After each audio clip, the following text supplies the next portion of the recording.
Bu gece yuxuda kəndimi görmüşdüm, çox kövrəldim. Ən böyük xəyanət soyunu kökünü unutmaqdır. Öz xalqına, vətəninə, öz dilinə biganə olmaqdır. Azərbaycanı, təkcə Azərbaycanın ordusu deyil, həm də vicdanlı, qeyrətli sözünü deməyi bacaran insanlar yaşadır. Azərbaycan hamımızın canımızda candır.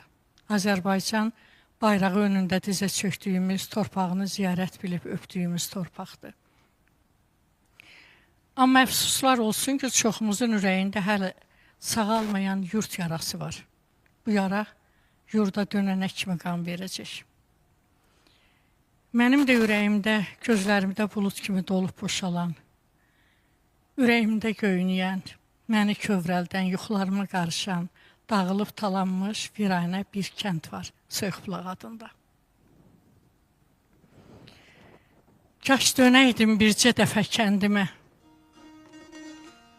gözlərimə çəkə-çəkə torpağı.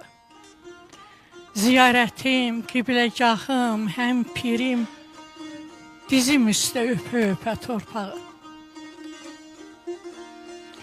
Qatar yurtdan dolanaydım, keçəydim, göy bulağın göy gözündən içəydim.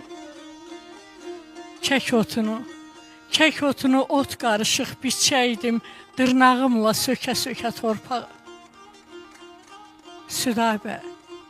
Südabə enəydim o çayın üstə, üzəydim şeyh kimi yarpağın üstə, sürtəydim üzümü torpağın üstə, ürəyimə bükə-bükə torpağı, gözlərimə çəkə-çəkə torpağı.